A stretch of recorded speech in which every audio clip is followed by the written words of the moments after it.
அடுத்தது உங்களுடைய 9ஆம் தலைவிதி, அதாவது உங்களுடைய அஷ்டமஸ்தானத்திற்கு அதிபதியாக வரக்கூடிய சுக்கிர பகவானால் அனைத்து மீனராசி அன்பர்களுக்கும் 99% மீனராசி அன்பர்களுக்கும் திடீர் அதிர்ஷ்டம், திடீர் திருப்பு முனை வாழ்க்கையில் 30 வயசுக்கு மேலே எப்போ வரும்னு சொல்ல முடியாது.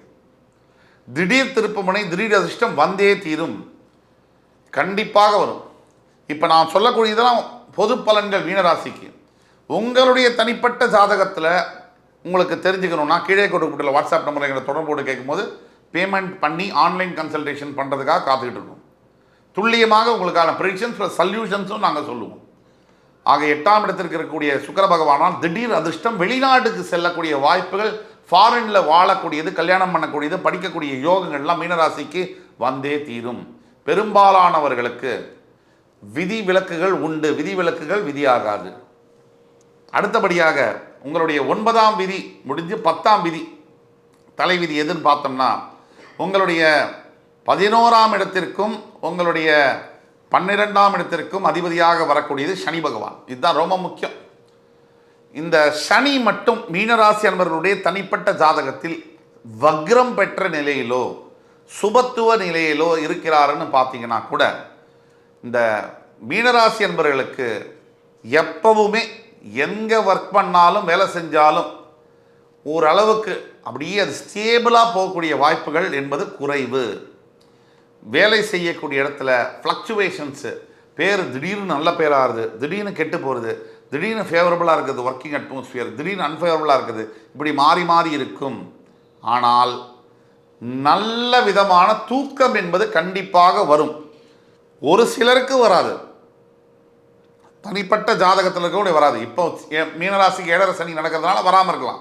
ஆனால் பொதுவில் மீனராசி அன்பர்களுக்கு ஹெல்த் கான்ஷியஸாக இருப்பாங்க. இது ஒரு தலைவிதி. எத்தனை உடலில் உபாதைகள் உங்களுக்கு வந்தாலும், ஆரோக்கிய பிரச்சனைகள் வந்தாலும் இன்னும் நீங்கள் ஓடிட்டே இருப்பீங்க, உழைச்சிக்கிட்டே இருப்பீங்க. இது உங்களுடைய தலைவிதி. ஆனால் விபரீத ராஜயோகம் மீனராசி அன்பர்களுக்கு கண்டிப்பாக உண்டு. இது 9 மற்றும் 10ஆம் தலைவிதி. 11ஆம் தலைவிதி உங்களுடைய 9ஆம் வீட்டிற்கு வரக்கூடிய செவ்வாய் பகவான் விருச்சிகத்தில் 5ஆம் அதிபதி, அதை எக்ஸ்சேஞ்ச் ஆவாங்க. சந்திரன் செவ்வாய் நீச்சம், அதுக்கப்புறம் ஆட்சி நீச்சம் மாறுவாங்க. இந்த அமைப்பினால ஏதோ ஒரு விதத்தில் நீங்கள் பெறக்கூடிய குழந்தைகள் உங்களுடைய மனசை காயப்படுத்துவார்கள் உங்களுடைய பிற்பகுதியில், வாழ்க்கையின் பிற்பகுதியில், அப்படிங்கிறது மறுக்க முடியாத உண்மை. ஆக மீனராசிக்காரர்களுடைய முக்கியமான 11ஆம் தலைவிதி என்னன்னா, தன்னுடைய வாழ்க்கையில் தானே ரொம்ப ஏழ்மையான நிலைமையிலேருந்து ஆரம்பித்து செங்கலாக சம்பாதிச்சு படிப்படியாக முன்னேறி வாழ்க்கையில் மிகப்பெரிய உயரங்களை எட்டுபவர் மீனராசி அன்பர்கள். இதில் விதிவிலக்குகள் உண்டு, விதிவிலக்குகள் விதியாகாது. அதே மாதிரி 12ஆம் தலைவிதி மீனராசிக்காரர்கள் வாங்கக்கூடிய சொத்துக்கள், இடங்களில் சில லீகல் இஷ்யூஸ் வரக்கூடிய வாய்ப்புகள் என்பது உண்டு. 13ஆம் தலைவிதி மீனராசிக்காரர்கள் எந்த வியாபாரத்தில் ஈடுபட்டாலும் பெரும்பாலான வியாபாரங்களில் நிறைய ஃப்ளக்சுவேஷன்ஸ் இருக்கும், ஏற்றத்தாழ்வுகள் இருக்கும். சில சமயங்களில் ஏன் போகுது, வியாபாரம் நல்லா போகுதுன்னு தெரியாது, சில சமயங்களில் ஏன் கம்மியாக போகுதுன்னு தெரியாது. இந்த ஃப்ளக்சுவேஷன்ஸ் இருக்கும். 13ஆம் தலைவிதி பேசணும். 14ஆம் தலைவிதி நிறைய மீனராசி என்பவர்களுக்கு இந்த செக்ஷுவல் டிசையர் பற்றி பேசணும்னா நம்ம கொஞ்சம் ரெஸ்ட்ரிக்ட் பண்ணி தான் பேசணும். தேவையில்லாத உறவுகளின் மீது நாட்டம் என்பது இருக்கும். சில சமயங்களில் அவர்கள் வாழ்க்கையவே அது சூறையாடி விடும் என்பது தலைவிதி. ஆக இது மூலிமா சொல்ல வர்றது என்னென்னா, ரொம்ப ஜாக்கிரதையாக இருக்கணும். வரம்பு மீறிய நட்பு, வரம்பு மீறிய பழக்கங்களை உற்று கவனித்து அதை வாழ்க்கையிலேருந்து எடுத்து ரிமூவ் பண்ணி எடுத்துடணும், எராடிகேட் பண்ணணும். இதுக்கு தான் சொல்கிறோம். இப்போது நீங்கள் எதை எதிர்பார்க்கலாம் அப்படிங்கிறத பற்றி பேசுவோம். வாட் யூ கேன் எக்ஸ்பெக்ட், நீங்கள் எதை எதிர்பார்க்கலாம் அப்படிங்கிறத பற்றி ஒரு 4-5 புல்லட் பாயிண்ட். மீனராசி அன்பர்கள் உங்களுடைய வாழ்க்கையில் முதல் புல்லட் பாயிண்ட், அதிர்ஷ்டத்தை, திடீர் திருப்பத்தை 30 வயசுலேருந்து 35 வயசுக்குள்ள, 40 வயசுக்குள்ள கண்டிப்பாக எதிர்பார்க்கலாம். 2வது புல்லட் பாயிண்ட், திருமணத்திற்கு பிறகுதான் உங்கள் வாழ்க்கையில் மிகப்பெரிய திருப்பங்கள் இருக்கும், சந்தோஷமும் இருக்கும், சங்கடமும் இருக்கும். இதை நீங்கள் எதிர்பார்க்கலாம். 3, உங்கள் குழந்தைகள் மிக அழகாக இருப்பார்கள், அறிவோடு இருப்பார்கள். எல்லா பிள்ளைகளோட உங்கள் குழந்தைங்க தனித்துவம் பெற்றவர்களாக தெரிவார்கள். இருந்தும் உங்கள் குழந்தைங்க அவங்க வயசு பெரிய வயசு வரும்போது என்னைக்கோ ஒரு இடத்துல உங்களை அவமதிப்பாங்க. இதை நீங்கள் எதிர்பார்க்கலாம். 4, உங்களுடைய கணவரோ மனைவியோ நீங்கள் 1000 இல்லை 10,000 சண்டைகள் போட்டாலும் கடைசியில் உங்களுடன் நிற்ப போவது உங்கள் காலி கிரவுண்டில் உங்கள் கூட இருக்க போகுது உங்கள் வாழ்க்கை துணை மட்டுமே மட்டுமே மட்டுமே. 5வது, உங்கள் வாழ்க்கையில் அத்தனைக்கும் ஆசைப்படலாம், அடுத்தவங்க சொல்றதையும் நீங்க கேட்கணும், இல்லைனா மிகப்பெரிய ஆபத்தை நீங்கள் எதிர்பார்க்கலாம். 5. இப்போ அடுத்த நியர் ஃபியூச்சர் ப்ரெடிக்ஷன்ஸ் 6 மாதத்திலிருந்து 2 வருடங்களுக்குள்ள உங்களுக்கு எதை நீங்க எதிர்பார்க்கலாம்? தற்சமயம் உங்கள் ராசியில் ராகு பகவானும் 7ஆம் இடத்தில் கேதுவும் இருக்கிறார்கள்.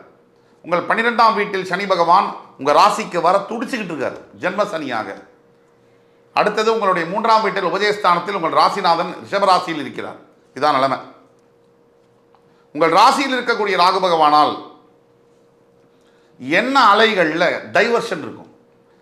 ராகு ராசியில் இருப்பதனால் தேவையற்ற சிந்தனைகள் வரும். அளவுக்கு மீறிய ஆசையை இக்னைட் பண்ணுவார். Rahu is a planet for manifestation and manipulation. தேவையில்லாததை பூதகப்படுத்தி காமிப்பதும், மேனிஃபெஸ்டேஷன் ஒன்றை 1000 போல் பிரமிப்பாக காமிப்பதும் ராகுவுடைய இயல்பு தன்மை. இதே மாதிரி உங்கள் மனசில் சிந்தனைகள் ஆசிலேஷன் ஆகும்.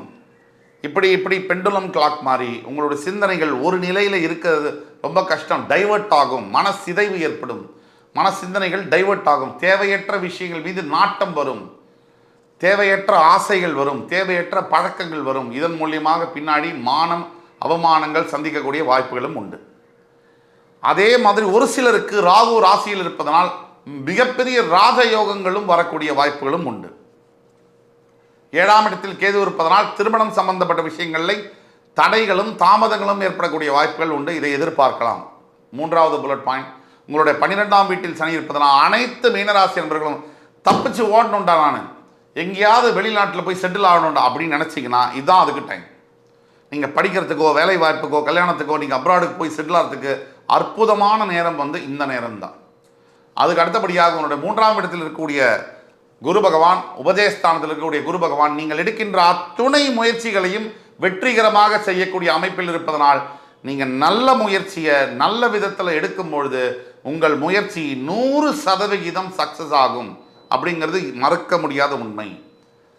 இது முடிஞ்சது. அடுத்து தீர்வுகள் என்ன, அதை பற்றி பார்ப்போம். இப்போ இவ்வளோ பிரச்சனைகள் இருக்குது, இதுக்கு தீர்வுகள் என்ன, அதை பற்றி பார்ப்போம். மீனராசிக்காரர்களுடைய முதல் ரெமெடி என்னன்னு பார்த்தோம்னா, தவறாமல் மாதந்தோறும் பௌர்ணமிக்கு சத்யநாராயணருக்கு பூஜை செய்வது மிகப்பெரிய ரெமெடி, மிகப்பெரிய மாற்றங்களை தரும். 2வது ரெமெடி என்னன்னு பார்த்தோம்னா, தஞ்சை மாவட்டத்தில் இருக்கக்கூடிய ஆலங்குடியில் இருக்கக்கூடிய குரு பகவானுடைய ஸ்தலத்திற்கு சென்று மஞ்சள் வஸ்திரத்தை சாத்தி அபிஷேகம் செய்யும் போது, தட்சிணாமூர்த்திக்கு அபிஷேகம் செய்யும் போது மிகப்பெரிய மாற்றங்கள் நிகழும். 3வது, உங்களுக்கு பாடம் சொல்லி கொடுத்த primary school teachers, high school teachers எல்லாம் தேடி கண்டுபிடிச்சு அவங்க வாழ்க்கையில் ஏதாவது பிரச்சனை இருந்ததுன்னா அதை உங்களால் முடிஞ்ச உதவியை கொண்டு சால்வ் பண்ணிங்கன்னா மிகப்பெரிய அளவில் உங்களுக்கு உங்கள் குழந்தைகளுக்கு எதிர்காலம் என்பது மிகப்பெரிய பிரகாசமாக மாறும். 4வது ரெமெடி, தினமும் காலையில் எழுந்த உடனே 21 முறை குரு பகவானுடைய காயத்ரி மந்திரம், ஓம் ரிஷபத்வஜாய வித்மஹி கிருணி ஹஸ்தாய தீமஹி தன்னோ குரு பிரச்சோதயாத், இந்த மந்திரத்தை சொல்லும் பொழுதும் உங்களுடைய வாழ்க்கையில் மிகப்பெரிய மாற்றங்கள் வரும். 5வதாக மிகப்பெரிய ரெமெடி என்னன்னா, நீங்கள் இந்த படிக்கக்கூடிய வசதி இல்லாமல் இருக்கக்கூடிய அனாதை குழந்தைகளுக்கு படிப்பு கல்வி சம்பந்தப்பட்ட உதவிகளை உங்களால் முடிஞ்ச உதவிகளை நீங்கள் செய்யும் பொழுது உங்கள் வாழ்க்கையில் மிகப்பெரிய மாற்றங்கள் நிகழும். இது சத்தியம் சத்தியம் சத்தியம் என்று கூறி என் உயிரினும் மேலான மீனராசி அன்பு பெருமக்களே, அடுத்து மறுபடியும் உங்கள் சந்திக்கும் வரை இதை விட சிறப்பான தகவல்களுடன் இன்னும் அருமையான ஒரு எபிசோடில் உங்களை சந்திக்கும் வரை உங்களிடமிருந்து விடைபெறுவது உங்கள் சுபாஷ் பாலகிருஷ்ணன். நன்றி, வணக்கம், வாழ்க வளமுடன்.